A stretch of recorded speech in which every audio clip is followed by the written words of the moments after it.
오늘 이 창세기 38장은 37장과 39장의 이야기 사이에 있습니다. 그러니까 지금 요셉의 이야기가 진행되고 있는 중간에 갑자기 유다의 이야기가 기록이 되고 있습니다. 우리가 지난주에 37장을 보았죠.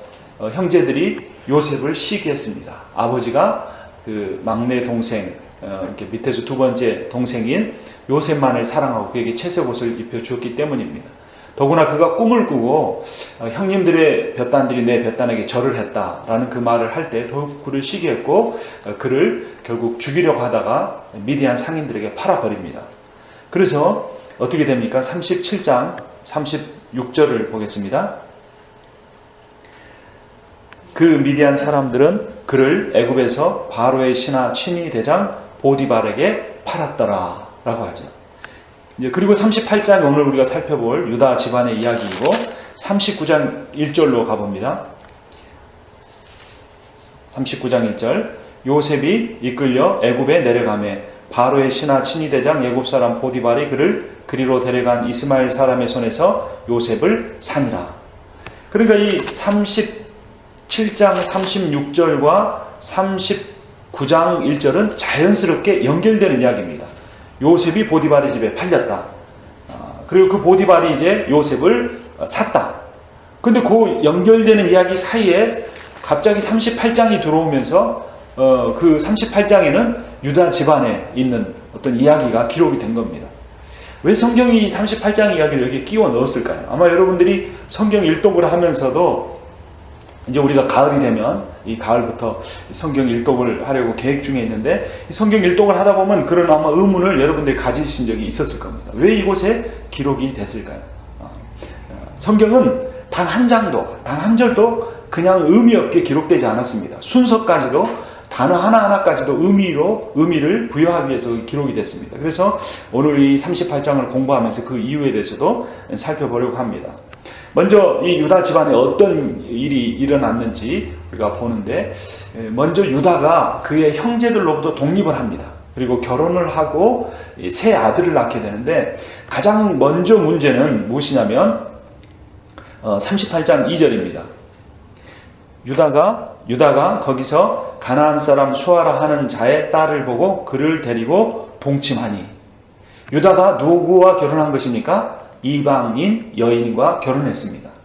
그의 아버지 야곱도 아브라함의 집안으로 보내서 결혼하게 했고 이삭의 경우도 그의 종 엘리에셀을 보내서 리브가를 데려와서 결혼했습니다. 하나님의 뜻은 그 아브라함의 집안 안에서 결혼하는 겁니다. 그런데 그 아버지 야곱의 형이었던 에서는 누구와 결혼했습니까?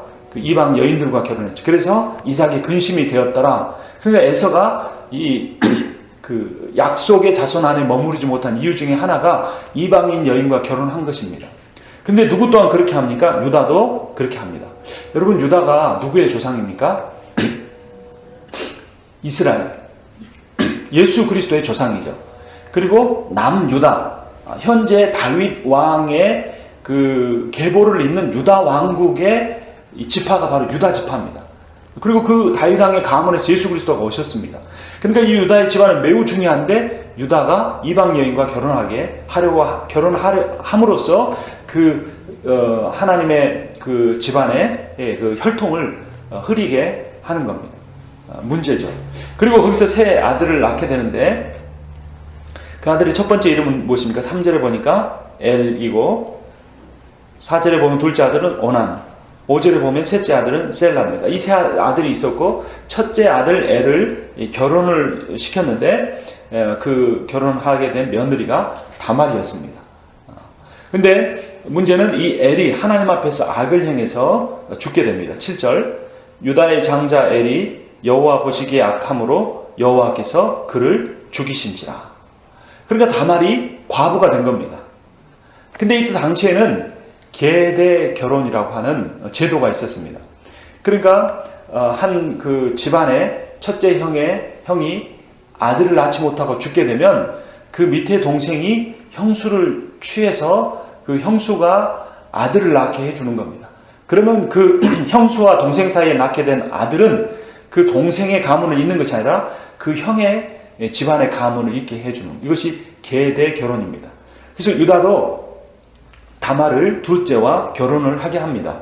8절을 보면 유다가 오난에게 이르되 내 형수에게로 들어가서 남편의 아우된 본분을 행하여 내 형을 위하여 씨가 있게 하라. 계대 결혼을 하게 하라는 겁니다.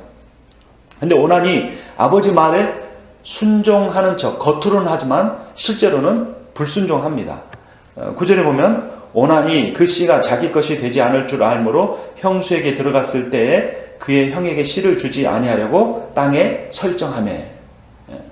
그러니까 이 오난이 그 형수에게 아들을 갖지 못하게 하려고 일부러 잠자리는 같이 했지만 그 땅에다가 설정을 한 겁니다. 여러분 자위라는 영어 단어가 오난인데 이 오난이라는 단어가 이 성경의 인물인 오난에게서 나옵니다. 그러니까 정상적인 성관계가 아닌 땅에 설정하는 행위. 굉장히 그 이름 자체가 불명예스러운 이름이 돼버린 것이죠. 그래서 하나님께서 어떻게 하십니까? 10절에 보면 그 일이 여호와가 보시기에 악함으로 여호와께서 그도 죽이시니라고 합니다. 그래서 오난도 죽임을 당하게 됩니다. 여러분 참 구약시대 때 태어나지 않은 게 다행이죠. 조금만 잘못하면 가차 없습니다. 오늘날 우리가 많이 연약하고 잘못하지만 우리 예수 그리스도께서 오신 뒤에 참 태어난 게 회개할 기회가 많은 게 감사한 것 같습니다. 자, 그런데 이제 유다가 하나님이 주신 법에 의하면 또 어떻게 해야 됩니까? 둘째가 죽었지만 마지막 누가 남았습니까? 셀라가 남았으니까 셀라와 다말을 동침하게 해줘야 합니다. 그런데 유다가 이번에는 순종하지 못합니다. 11절에 유다가 그의 며느리 다말에게 이르되 수절하고 내 아버지 집에 있어 내 아들 셀라가 장성하기를 기다리라 하니 셀라도 그 형들같이 죽을까 염려함이라. 다말이 가서 그의 아버지 집에 있으니라. 명분은 뭐냐면 아직 셀라가 아마 청소년이었던 것 같습니다. 결혼할 나이가 되지 않은 것이죠. 그래서 그것을 핑계로 해서 다말을 그의 친정으로 보내버립니다. 근데 실제적인 그 다말을 보낸 이유는 무엇이었습니까? 셀라가 어리기 때문이 아니고 성경 기자가 무엇이라고 설명합니까? 셀라도 그 형들같이 죽을까 염려함이라. 물론 아버지 된 입장으로서 장자가 죽고 둘째까지 죽었을 때 이 셋째까지 죽을까 하는 염려를 갖게 되는 것은 당연하죠. 하지만 이미 죽은 사람은 죽은 사람입니다. 근데 살아있는 사람은 누구입니까? 다말입니다. 그때 당시에 과부는 재산을 갖지 못합니다. 남편이 있거나 아들이 있어야 재산을 소유할 수 있습니다. 먹고 살 길이 막연한 겁니다. 더군다나 그의 그 친정이나 그 마을에서는 어떤 소문이 있겠습니까? 저 여자가 남편을 둘이나 죽게 만든 여인이다. 옛날에도 그런 말들이 있었죠. 우리나라에서도 남편이 죽게 되면 그 책임을 여자에게 돌리는 그런 부분들이 있었을 겁니다. 그래서 이 다말은 그 시아버지 유다가 보호해주고 하나님이 정하신 이 법에 따라 아들을 낳도록 배려해야 됐지만 유다는 자기 집안을 지키기 위해서 한 불쌍한 여인을 이렇게 내팽개쳐 버립니다. 86-2번에 보시면 계대결혼 그 밑에 네모를 한번 같이 읽어보겠습니다. 약자를 배제시킴으로써 공동체를 강화하려 하나 오히려 약화시키게 된다. 여러분 우리 교회 안에 약한 사람들이 많으면 좋겠습니까? 강한 사람이 많으면 좋겠습니까? 여러분 우리 교회에 부자들이 많이 오면 좋겠습니까? 가난한 사람들이 많이 오면 좋겠습니까? 여러분 우리 교회에 어떤 사회적인 지위나 어떤 힘이 있는 분들이 많이 있으면 좋겠습니까? 좀 그렇지 않은 분들이 많이 오면 좋겠습니까? 너무 어려운 질문인가요? 골고루 섞여요. 쌀하고 이렇게 잡곡하고 섞어서 먹으면 좋듯이 이렇게 골고루 섞으면 좋겠죠. 그런데 그냥 둘 중에 누가 더 어떤 경우가 더 좋은가만 본다면, 그러니까 어느 경우가 오는 게 더 마음에 기쁘겠습니까, 여러분? 더 힘이 된다고 생각하겠습니까? 그래서 저는 목사로서 어떻게 생각하겠습니까? 돈 많은 분들이 오면 헌금도 많이 할 가능성도 있고 힘 있는 분들이 오면 교회에 문제 생겼을 때 해결할 수도 있고, 그러니까 부자나 힘 있는 분들이 오기를 더 좋아할 수 있겠죠. 물론 정답은 섞여 있는 것이지만 마음속으로는 우리가 무엇을 더 원하는가가 있을 수 있고, 유다의 경우도 이렇게 저 다말이 없었으면 좋겠다. 저 다말 때문에 내 아들 둘이나 죽었다. 눈에 가시와 같은 존재, 그 존재를 버려버린 겁니다. 그래서 이 다말이 이제 나중에 그 더 큰 문제를 만들어 내죠. 여러분, 그 진화론이, 우리는 진화론을 믿지 않죠. 근데 진화론은 여러 가지 문제가 있지만 그 문제 중에 하나는 뭐냐면 적자 생존이라는 게 있습니다. 적자 생존은 뭐냐면 이 자연이 저기 미개한 그 생물, 뭐 아메바부터 해서 뭐 작은 생물들이 이렇게 점점 포유류가 됐다. 이게 뭐 진화론인데, 그 진화론의 과정 중에서 이 강한 자와 약자가 같이 있었을 때 이 약한 자는 도태되고 강한 자만 살아남아서, 그랬기 때문에 점점점 진화한다는 겁니다. 이걸 뭐라고 하냐면 적자 생존이라고 하는 겁니다.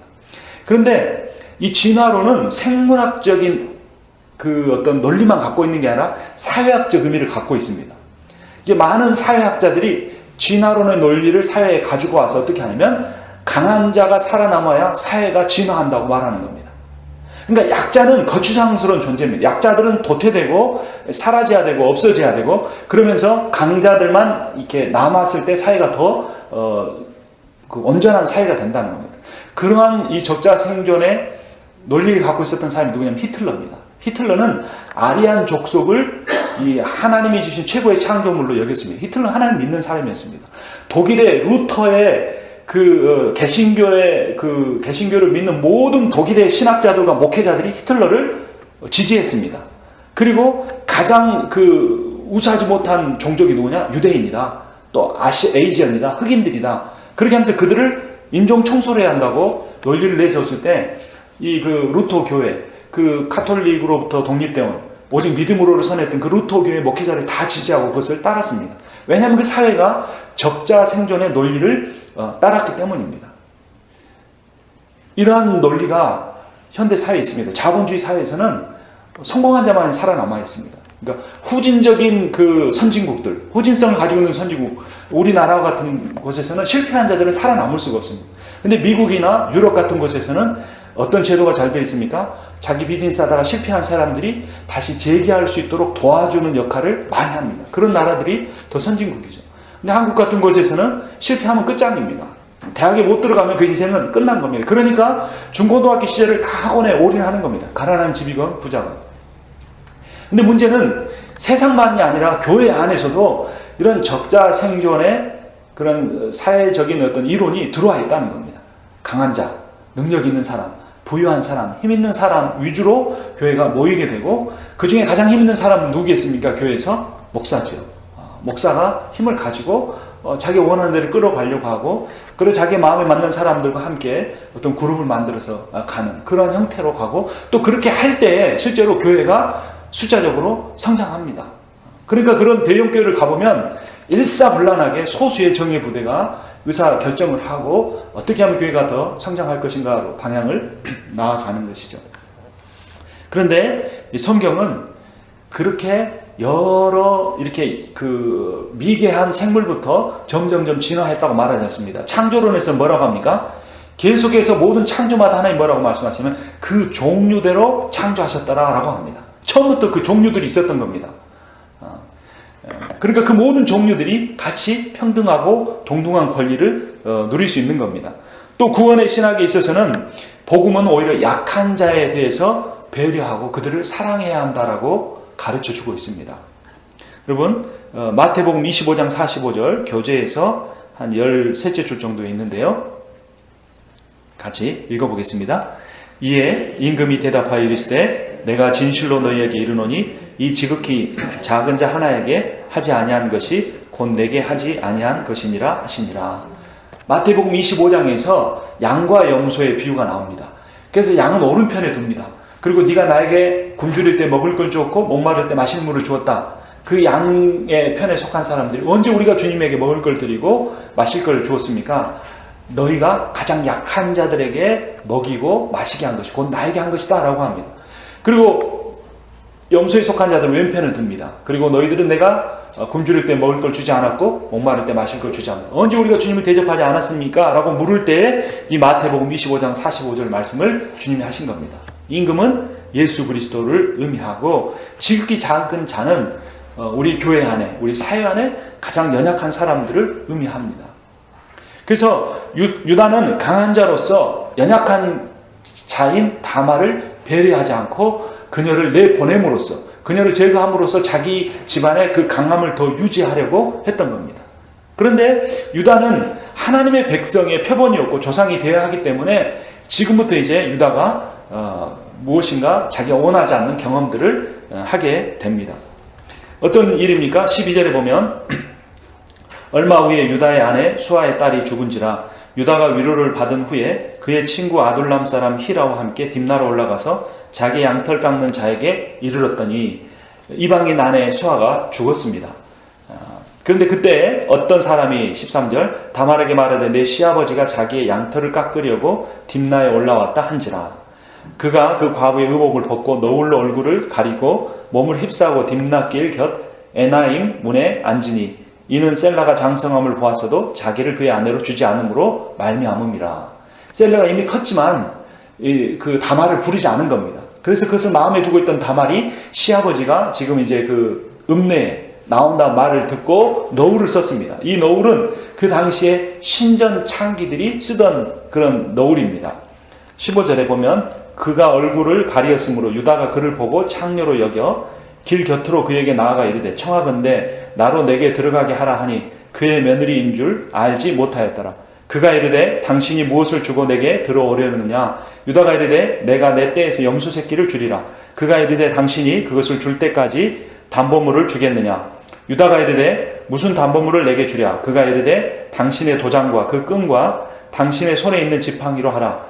유다가 그것들을 그에게 주고 그에게로 들어갔더니 그가 유다로 말미암아 임신하였더라. 여러분, 이 두 사람 중에 누가 더 잘못한 것 같습니까? 누가 더 잘못한 것 같습니까? 여러분, 그 요즘 보는 막장 드라마의 한 편을 보는 것 같지 않습니까? 그리고 요즘 드라마 저는 보지는 못하지만 내용이 갈수록 문제가 많아진다고 하죠. 이혼하는 문제, 또 다른 그 배우자를 좋아하고 이렇게 연결된 복잡한 관계 문제 있죠. 근데 여러분, 그냥 뭐 이렇게 복잡하게 생각하지 말고 그냥 딱 단도직입적으로 생각해서요. 누가 더 문제인 것 같습니까? 예? 누구요? 솔직히 말하면, 여러분, 진짜 솔직히 우리가 말을 해야죠. 부인이 죽고 얼마나 외로웠겠습니까? 그러면 이제 마을에 가서 또 술도 안 나왔지만 술도 한잔 했겠죠. 그러고 와서 그냥 이렇게 길가에 이렇게 그 창녀가 있었으니까 그냥 잠자리 한번 한 겁니다. 남자가 그럴 수도 있다고 이렇게 보통 남자들 편에서 그 시어머니 되는 분들 그렇게 이야기하죠. 우리 전통적인 가치관을 보면. 그런데 이 다말은 정말 못된 짓을 했습니다. 그렇죠? 어떤 일입니까? 자기를 속였습니다. 그 기생으로 속였고, 두 번째로 뭡니까? 자기 시아버지 애과 동침을 했습니다. 있을 수 없는 일이죠. 근친상간이죠. 그냥 어떤 그 술김에 또 어떤 그냥 어떤 너무 외로워서 술집 여자와 하루 잔 사람과 자기 시아버지를 속여서 행음한 여인과는 비교할 수 없을 정도로 다말이 더 정죄를 받아야 마땅한 겁니다. 자, 그런데 이제 성경은 거기에 대해서 누가 더 잘못했다, 잘못하지 않았다를 말하지 않습니다. 그리고 나서 어떻게 됩니까? 나중에 어떤 소식을 듣는데요. 24절 석 달쯤 후에 어떤 사람이 유다에게 일러 말하되 내 며느리 다말이 행음하였고 그 행음함으로 말미암아 임신하였느니라. 유다가 이르되 그를 끌어내어 어떻게 하라? 불사르라. 아마 유다가 저하고 똑같은 가치관을 갖고 있었나 봐요. 남자가 그럴 수도 있는 거하고 이 며느리가 행음하였다. 지금 근데 유다는 뭐는 모르죠? 자기와 관계를 가졌다는 사실은 모르는 겁니다. 그러니까 그냥 순수하게 다말이 외간 남자를 만났다 요 말만 들은 겁니다. 임신했다. 그러니까 지금 유다는 우리가 전체적으로 알고 있는 상황에서 판단한 것도 아니고 다말의 일부분만 봤음에도 불구하고 누구의 죄가 당연히 더 크다고 생각한 겁니까? 다말의 죄가 훨씬 더 크다고 생각한 겁니다. 만약에 같다고 생각했으면 다말을 불태워 죽이려고 하면 자기는 어떻게 해요? 자기가 스스로 불태워서 죽어야죠. 자기도 행음했으니까. 그러니까 동등한 상황에서의 가늠을 놓고도 이 다말은 유다는 다말의 죄를 더 크게 보고 그것을 죽였었습니다. 죽이려고 한 것입니다. 그런데 나중에 이제 이 유다가 그 사건의 전체적인 정황을 알게 되죠. 그 사건의 전체적인 정황을 안 뒤에 유다가 어떻게 행했는지를 우리가 보기 전에 앞에서 제가 처음 질문을 했죠. 왜 이 유다의 이야기가 요셉의 이야기의 중간에 들어갔는가? 굉장히 걸림돌 같죠. 아니 그냥 처음에 따로 빼서 하든지 나중에 쓰면 되는데 요셉의 이야기를 기록하다. 요셉을 팔았고 보디발의 집에 갔다. 그게 37장 마지막 절 이야기고 39장의 처음 이야기는 이제 그 보디발이 요셉을 자기의 종으로 부린다는 이야기인데 그 가운데 왜 유다의 이야기가 기록됐는가? 그것은 유다의 이야기와 요셉의 이야기가 밀접한 관련을 갖고 있기 때문입니다. 유다가 요셉의 이야기에서도 등장하는 한 인물이었죠. 유다를 포함한 그 첫째 부인 누구죠? 레아의 집에서 태어난 그 아들들이 중심이 돼서 요셉을 어떻게 합니까? 죽이려고 하죠. 그러니까 자기 아버지 야곱의 아들 요셉을 죽이려고 했던 유다가 자기의 아들들이 죽는 것을 경험하게 됩니다. 그래서 성경 기자는 의도적으로 연결시키고 있습니다. 죽이려고 하는 자가 죽임을 당하게 된다라는 겁니다. 또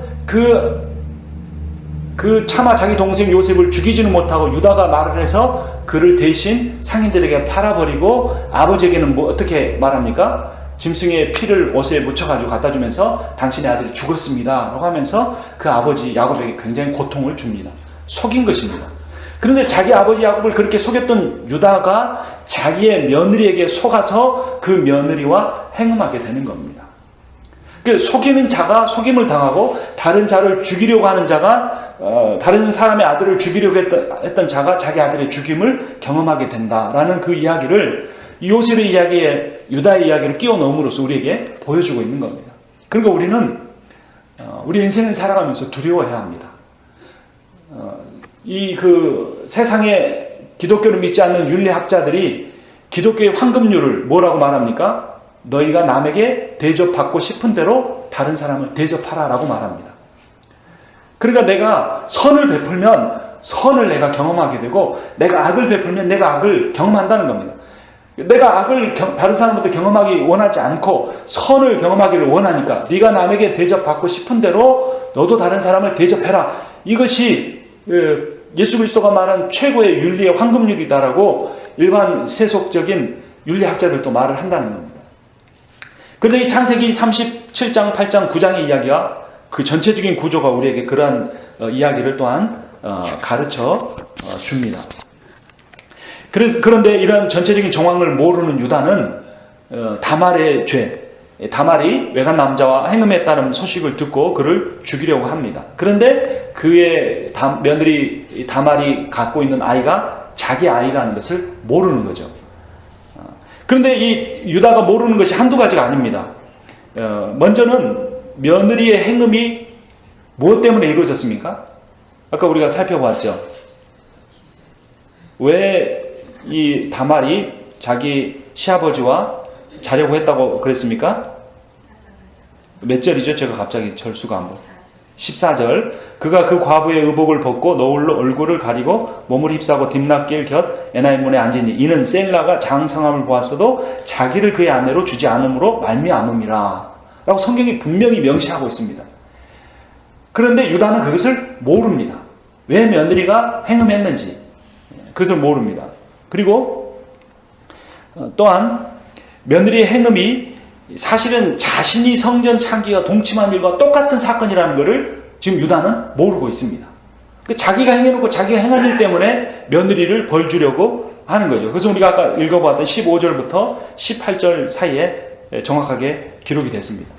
그래서 영적으로 무지한 다말이 결국은 그 무지한 상태에서 며느리 다말을 불살르라고 하는 그런 폭력을 행사하는 것을 볼 수 있습니다. 영적으로 무지하면 우리의 언행이 폭력적이 되기 쉽다는 것입니다. 그리고 다말이 어떻게 했습니까? 자신의 행음은 감추고 며느리의 행음은 들추어 내려고 했죠. 그런데 사실은 며느리의 행음을 들추어내는 것이 누구의 행음을 들추어내는 것이었습니까? 바로 자기 자신의 행음을 들추어내는 것이었어요. 며느리의 그 부족함을 그대로 덮어두었으면 자신의 부족함도 드러나지 않았을 겁니다. 그러니까 우리의 삶에서 마찬가지입니다. 다른 사람의 잘못을 드러내게 되면 결국은 여러분 감자를 캘 때 이렇게 하나를 캐내면 감자가 쭉쭉쭉 따라서 올라오잖아요. 그런 것처럼 자신의 잘못도 결국은 드러나게 된다는 겁니다. 그래서 이 죄악의 공동체성에 대해서 우리가 생각해 볼 수 있습니다.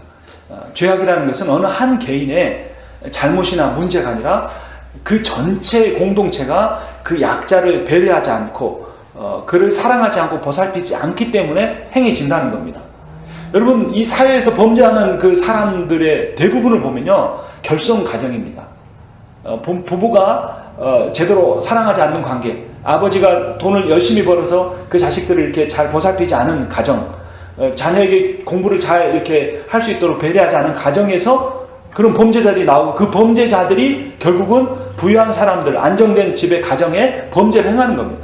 그러니까 사회가 공동체로서 약자를 배려하고 그들을 섬겨주고 그들 함께 같이 혜택을 누리며 살게 하면 그 사회 전체가 건강해지고 결국은 자기까지 건강하게 되는데, 그렇게 하지 않기 때문에, 이기적으로 나만 잘 살면 된다고 생각하기 때문에 결국은 피해를 자기 자신이 입게 된다는 겁니다.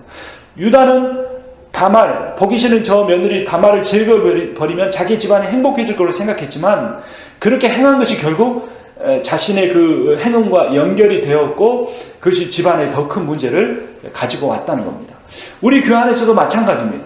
교회 안에서 가장 보살핌을 받아야 할 사람은 누구냐면 가장 약한 사람입니다. 그 약하다는 게 신앙적으로는 열심을 하면서 다른 것에 약하면 당연히 그 사람들을 돕겠죠. 그런데 신앙 자체가 약하고 어떤 교회 안에서 어떤 어려움을 만들어내는 사람이라고 한다면 우리가 그 사람을 더 보살필 수 있겠습니까? 없죠. 그런데 그렇게 보살피지 않고 배려하지 않으면 결국에는 어떻게 되는 겁니까? 그 약한 사람으로 인하여서 더 큰 문제가 교회 안에 생겨서 교회 전체가 흔들리고 어려움을 겪게 된다는 겁니다. 그러니까 교회 안에서 신앙생활 잘하고 있는 분, 어떤 믿음이 좋은 분, 인격적으로 성숙한 분에 대한 배려나 칭찬보다는 그렇지 못한 분을 더 보살피고 사랑하고 아껴주고 이렇게 격려해주고, 그렇게 함으로써 그분이 건강해지면 자연스럽게 교회 전체가 건강해지면서 나한테 그 혜택이, 우리 가정의 그 혜택들이 다 돌아온다는 겁니다. 근데 대부분 우리가 어떻게 합니까? 대부분은 아니지만 저 같은 경우에도 때로는 판단할 경우도 있습니다. 이전에 청년부 사역할 때 어떤 청년 하나는 정말 그 교회도 몇 주에 한 번, 몇 달에 한 번씩 오는데 또 와가지고는 그 막 다른 청년들 마음까지 다 흔들어가지고 뭐 이렇게 술집도 데려가고 막 이렇게 문제를 만들어내는 청년들이 있었어요. 소수였지만. 근데 그렇게 목회자로서 그 잘못을 행하는 사람을 판단할 것이 아니라 그 사람의 더 많은 사랑과 배려를 하고 말씀을 가르쳐서 그를 세움으로써 그가 더 이상 교회 안에 악한 영향을 미치지 않도록 배려했어야 되는데 그렇지 못한 잘못이 저에게 있다는 겁니다. 그래서 우리가 그 죄악의 공동체성을 봐야 합니다. 죄악은 어느 한 사람에게 있는 문제가 아니고 우리 전체의 문제입니다. 그 한 사람이 계속 약해져 가고 악해져 가는 것은 우리가 그 사람을 배려하지 못한 것이죠. 근데 그렇게 배려하지 못할 뿐만 아니라 지금 유다가 그 며느리를 다말을 불사르라고 말하는 것처럼 우리가 그들을 공격하는 수가 있습니다. 마태복음 7장 5절 밑에서 6번째 줄 같이 읽겠습니다. 외식하는 자여 먼저 내 눈 속에서 들보를 빼어라. 그 후에야 밝히 보고 형제의 눈 속에서 티를 빼리라. 이 성경 구절은 어떤 특정한 사람에게만 해당되는 것이 절대 아닙니다. 혹시 여러분 이 성경 구절을 읽으면서 어떤 그 사람이 이 구절을 꼭 봐야 된다, 그렇게 하면 이게 바로 나의 이야기입니다. 그렇죠? 저 역시 마찬가지입니다. 다른 사람의 우리가 잘못을 보죠. 그게 커 보이죠. 근데 그 다른 사람의 그 잘못은 어느 정도라고요?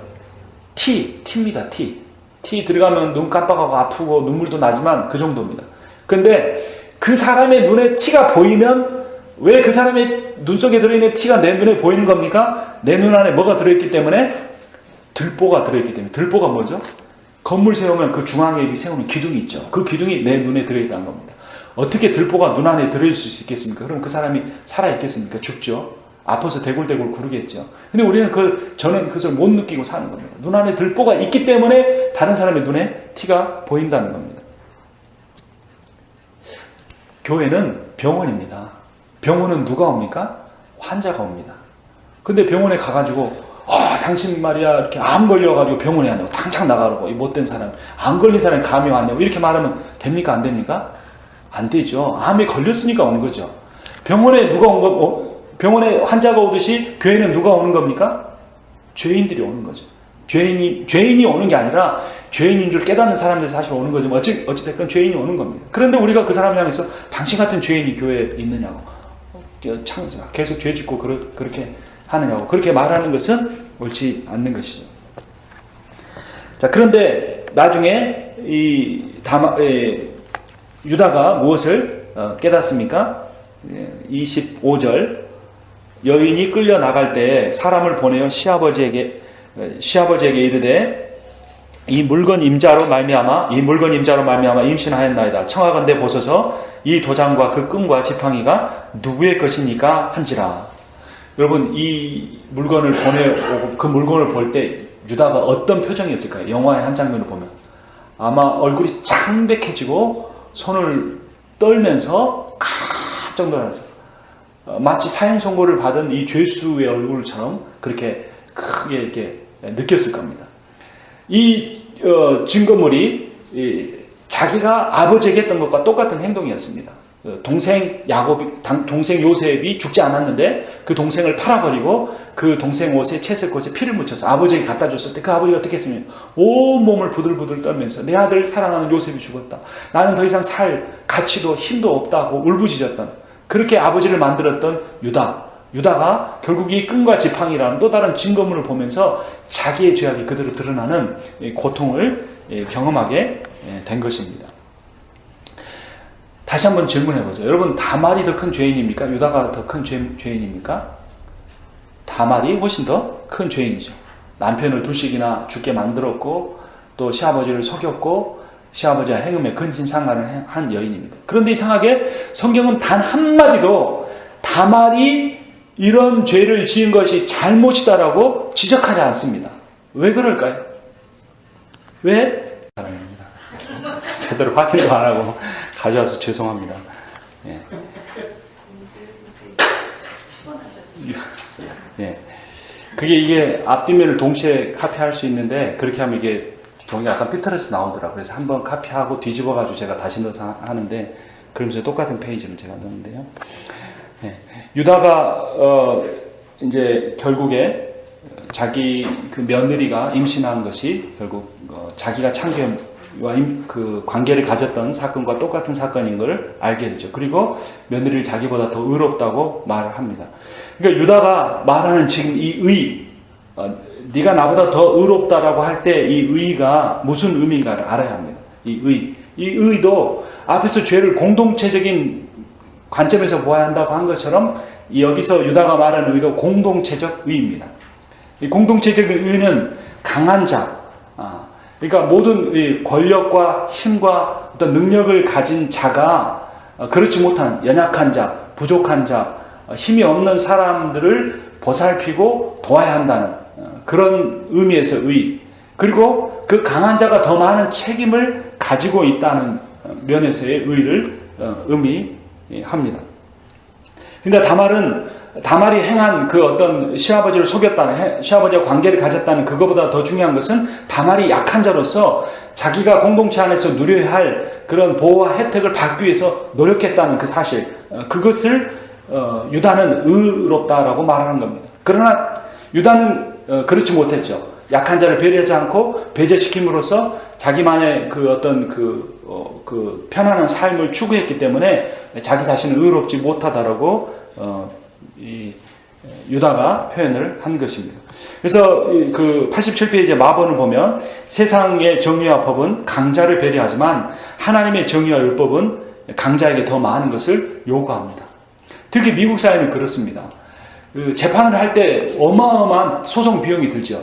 그러니까 어떤 큰 기업들은 실력 있는 변호사들을 수십 명을 고용해서 자기들이 잘못한 것을 다 덮어버리죠. 그러나 힘없고 연약한 사람들은 법에 대해서 알지도 못하고 그 법을 잘 아는 변호사들을 고용할 힘도 없기 때문에 당하는 경우들이 많습니다.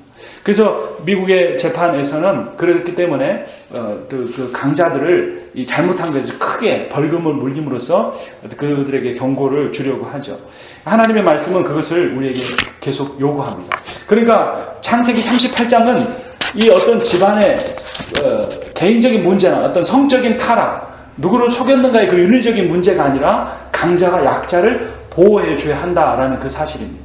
그리고 그렇게 다말이 자기가 보호받기 위해서 시아버지와 관계를 가졌는데 그 시아버지와의 관계에서 태어난 아이들의 이름이 27절부터 보면 해산할 때 보니 쌍테라, 해산할 때 손이 나오는지라 산파가 이르되 이는 먼저 나온 자라 하고 홍색실을 가져다가 그 손에 메었더니 그 손을 도로 들이며 그의 아우가 나오는지라 산파가 이르되 내가 어찌하여 터뜨리고 나오느냐 하였으므로 그 이름을 베레스라 불렀고 그의 형 곧 손에 홍색실이 있는 자가 뒤에 나오니 그 이름을 세라라 불렀더라. 이 다말과 며느리 다말과 시아버지 유다사에서 태어난 이 쌍둥이가 다윗 왕의 조상이 됩니다. 마찬가지로 예수 그리스도의 조상이 됩니다. 그럼으로써 이 예수 그리스도의 계보가 어떻게 유지되는가? 약한 자가 배려되는 그 상황 속에서 이어진다는 걸 보여주는 겁니다. 그리고 그렇게 오신 예수 그리스도 역시 새로운 의를 선포하시는데 그 의가 무엇입니까? 약자, 연약한 자, 힘없는 자, 죄인들, 그들을 바로 세우고 그들을 구원하는 것이 하나님의 뜻이라는 것을 보여주는 겁니다. 여러분, 다윗과 우리아의 이야기 역시 마찬가지입니다. 여러분, 다윗이 우리아의 아내 밧세바를 범한 것, 윤리적인 타락을 지적하는 것이 1차적인 메시지가 아닙니다. 그 다윗의 잘못의 가장 큰 문제는 무엇입니까? 자기가 자신의 힘없는 신하 우리아의 아내를 취했고 그 취한 영원토록 취하게 해서 그 자신의 신하, 자기가 배려해주고 보살펴야 할 우리아를 전쟁터에 내보내서 그를 죽게 만들고 그를 그 밧세바를 자기 아내로 취했다는 겁니다. 그래서 다윗이 이 사실을 깨닫도록 하기 위해서 하나님이 어떻게 하십니까? 나단 선지자를 보내서 어떤 한 부자가 있었는데 수많은 이 가축이 있었는데 그가 이웃집에 딱 한 마리 양을 키우고 있는 사람이 있는데 그 양을 가져왔다. 그러면 그 사람이 어떻게 돼야 되느냐라고 물었습니다. 그때 다윗이 분노하면서 그런 악한 자가 있느냐? 그는 당장 하나님의 율법에서 죽여야 한다라고 말했습니다. 근데 사실은 그 사람이 누구였던 겁니까? 많은 처첩을 건드리고 있는 다윗이 아내를 하나 데리고 있는 우리아, 그로부터 밧세바를 데리고 뺏어왔고 우리아를 죽인 사건을 지적하는 그 이야기가 사무엘하 12장 1절부터 6절에 기록이 되어 있습니다. 그러니까 세상의 법은 강자가 더 많은 것을 가져가는 겁니다. 강자가 더 많은 걸 누리는 겁니다. 그리고 그렇게 강자가 그런 적자생존의 사회에서 그렇게 많은 것을 빼앗아서 누리면 우리는 어떻게 했다고 말합니까? 성공했다고 말합니다. 그는 하나님께 법받았다라고까지 교회에서 지적을 해줍니다. 물론 그렇게 성실하게 일한 사람이 부유하게 되는 것도 맞지요. 그러나 또 다른 이면에는 그렇지 않은 면들도 있다는 것을 우리가 기억해야 합니다. 그런 성경은 우리에게 무엇을 요구하냐면 강자가, 부유한 자가, 힘 있는 자가 더 많이 베풀고 배려하고 참아줘야 한다는 겁니다. 이것은 단지 물질적인 면만이 아니고 영적인 면에서도 마찬가지입니다. 어떤 사람이, 여러분 부부 사이에서 어떤 사람이 사랑해야 합니까? 남편에게 뭘 요구합니까? 아내를 내 몸처럼 사랑해라. 그리스도께서 교회를 위해 죽으신 것처럼 아내를 위해 죽을 정도로 사랑해라 라고 말하죠. 아내에게 뭘 말합니까? 남편에게 복종해라. 교회가 그리스도께 복종한 것처럼 복종해라. 여러분 어떤 일이 더 어렵습니까? 남편에게 맡긴 사명이 더 어렵다. 아내에게 맡긴 사명이 더 어렵다. 그러면 누가 먼저 그 일을 해야 됩니까? 그러면 남편이 아내를 사랑하지 않으면 남편이 이렇게 말하죠. 내 아내가 말만 하면 토달고 막 이렇게 대들고 덤벼가지고 사랑할 수 없다고 그러죠. 그럼 아내한테 말하면 또 뭐라 그럽니까? 남편이 나를 사랑해주지도 않고 막 자기 일만 하고 뭐 이렇게 하는데 내가 그런 남편을 어떻게 존경하고 사귀냐고. 서로 핑계를 대는. 그러면 누가 먼저 해야 되죠? 그 질문은 닭이 먼저냐 달걀이 먼저냐처럼 어려운 거죠. 누가 먼저 해야 되는지 답은 있습니다. 저는 답을 가지고 있습니다. 누가 해야 합니까? 예? 내가 먼저. 예, 그것도 정답이죠. 예. 이제 그 전 집사님 개인에게 그 정답인데 모든 사람에게 적용하려면 뭐라고 해야 될까요? 그 내가의 어떤 자가 따라서 하겠습니다. 영적으로 성숙한 사람이 먼저 한다. 예.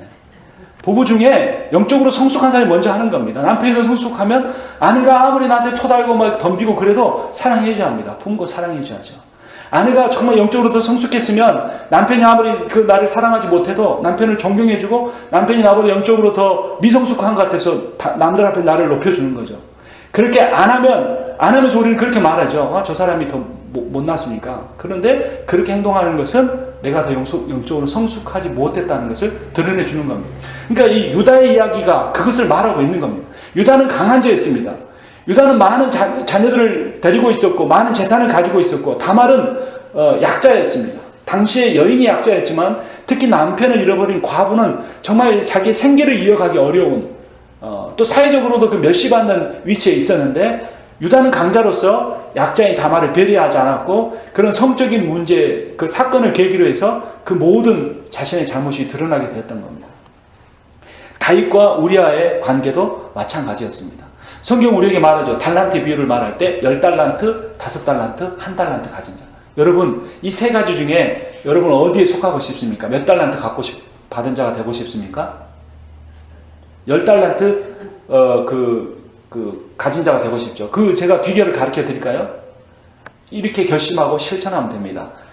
10달란트를 남겨서 하나님께 드리겠다. 그렇죠? 10달란트 맡은 자에게 몇 달란트를 하나님이 그들이 가져왔습니까? 주인에게 10달란트. 5달란트 받은 자는 몇 달란트를 가지고 왔습니까? 5달란트. 1달란트 맡은 자는 1달란트. 근데 우리가 이렇게 하나님 앞에 항변하면 하나님 왜 나는 10달란트나 해야 됩니까? 저 사람 교회에서 뭐 봉사도 안 하고 섬기지도 않고 내가 다 해야 됩니까? 라고 생각할 수도 있습니다. 근데 우리가 그렇게 해야 합니다. 왜 그렇죠? 나는 그렇게 많이 받았으니까. 나는 그만큼 영적으로 성숙했으니까. 영적으로 성숙했다는 것이 교회에서 자랑거리가 아니고 영적으로 성숙했다는 건 더 섬길 수 있는 그런 어떤 특권과 책임을 가졌다는 겁니다. 목회자라는 게 자랑이 아니고 목회자가 자기 마음대로 교회를 좌지우지하는 것이 자기의 특권이 아니고 목회자는 더 겸손해야 되고 목회자는 더 섬겨야 되고 목회자는 더 참아줘야 되고 목회자는 더 자기 주장을 안 해야 되고 하나님 말씀만을 드러내야죠. 그런데 자기가 자기 뜻대로 막 움직이는 것을 자기의 뭐 대단한 것처럼 생각하는 목회자가 있다면 옳지 않은 거죠. 목회자가 아닐지라도 내가 더 영적으로 성숙했다고 하면은 약자들을 더 보살피고 배려해야 되고 특별히 이것이 부부관계에서 더 명확하게 드러나야 합니다. 다른 것이 우리의 영적인 척도를 나타내는 게 아닙니다. 아내로서 남편에게 할 일, 남편으로서 아내에게 할 일을 제대로 하는 것이 영적으로 성숙한 겁니다. 그 핑계를 다른 사람에게 대지 않는 것입니다. 그래서 거기 마번의 넷째 줄에 보면 누가복음 12장 48절 같이 읽어보겠습니다. 무릇 많이 받은 자에게는 많이 요구할 것이요 많이 맡은 자에게는 많이 달라 할 것이니라. 여러분 자녀가 잘 되는 거 좋습니다. 필요합니다. 그런데 그 자녀가 많이 누리게 되면 많이 베풀어야 합니다.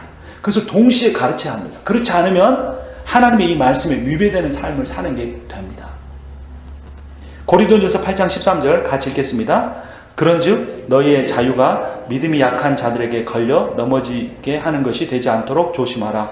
그러므로 만일 음식이 내 형제로 실족하게 한다면 나는 영원히 고기를 먹지 아니하여 내 형제를 실족하지 않게 하리라. 자유, 신앙의 자유, 고기를 먹을 수 있느냐 없느냐, 이 고기는 그때 당시에 99%가 신전에 바쳐졌다가 시장으로 나오는 겁니다. 그것을 믿음이 약한 사람은 못 먹습니다. 이거 우상 숭배 드린 건데 제사상에 들어진 거 못 먹는다. 근데 믿음이 강한 자는 하나님이 다 지으신 거기 때문에 감사함으로 먹으면 다 유익하다. 먹는 겁니다.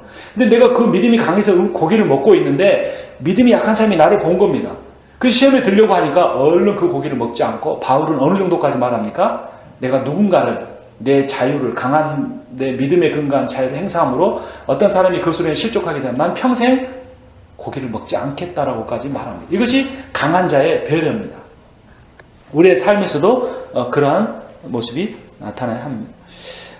이렇게 유다의 이야기를 우리가 살펴보았고 다말의 열심은 어떤 것이었습니까?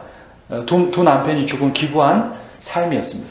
근데 두 남편이 죽은 것은 결코 그녀의 잘못이 아니었습니다. 7절에 보면 그 첫째 남편이었던 엘은 하나님 앞에 악했기 때문이고 둘째 남편이었던 오나는 그 자기에게 은혜를 베풀지 않기 위해서 땅에 설정했기 때문에 하나님이 죽이신 겁니다.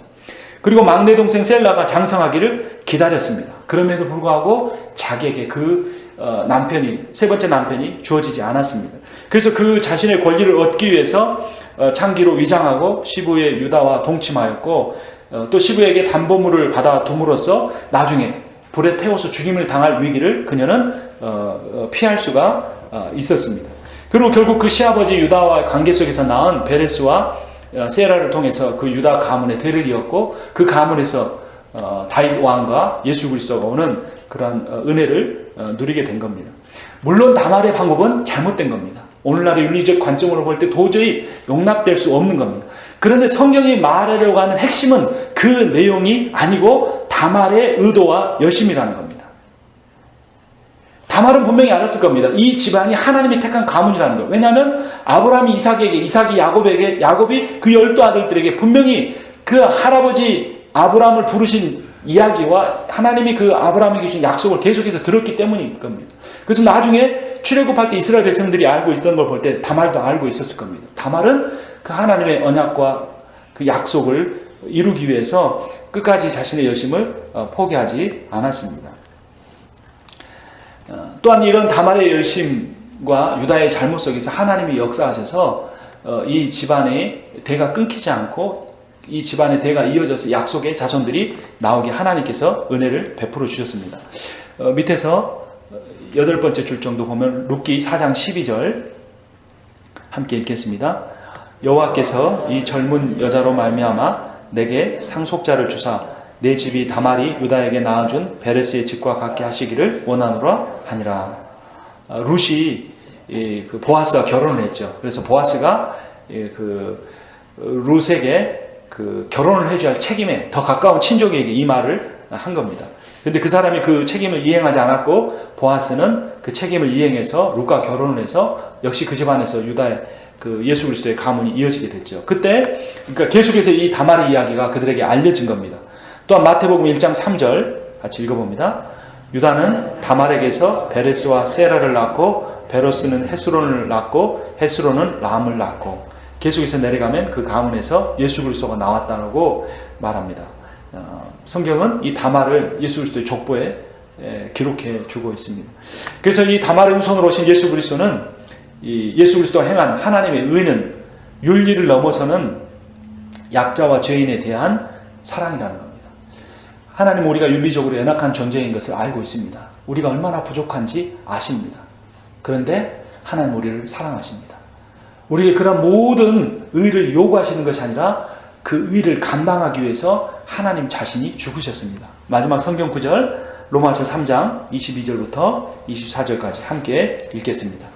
곧 예수 그리스도를 믿음으로 말미암아 모든 믿는 자에게 미치는 하나님의 의인이 차별이 없느니라.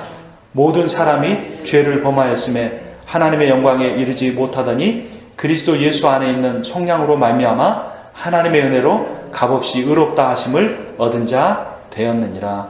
아멘. 이 유다가 다말을 향하여 너의 의가 나보다 낫다고 이야기했던 것처럼 예수 그리스도의 의는 우리와 비교할 수 없는 온전한 의입니다. 모든 사람이 범죄한 것처럼 우리도 범죄하였고 죄인이지만 그래서 연약한 모습으로 살아가고 있지만 하나님은 우리를 사랑하십니다. 왜냐하면 하나님 우리를 보실 때마다 우리를 보지 아니시고 우리가 믿는 예수 그리스도를 보기 때문에 그렇습니다. 예수 그리스도는 단 하나도 불순종하지 않고 모든 걸 순종하고 온전한 이 의를 이루셨습니다. 그러니까 여러분 언제든지 하나님 앞에 나갈 때마다 당당하게 나가십시오. 죄인으로 나가는 게 아니라 의인으로 나가십시오. 하나님은 예수 그리스도를 믿는 자를 볼 때마다 예수 그리스도를 보는 것처럼 여깁니다.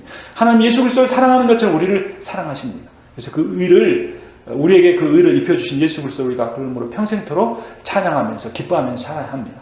그렇게 하나님 우리를 의롭게 여기신 것처럼 우리도 우리보다 더 부족한 사람, 연약한 사람들을 불쌍히 여기고 또 그들의 연약함을 우리가 채워주는 그러한 삶을 사시는 저와 여러분이 되기를 주님의 이름으로 축원합니다.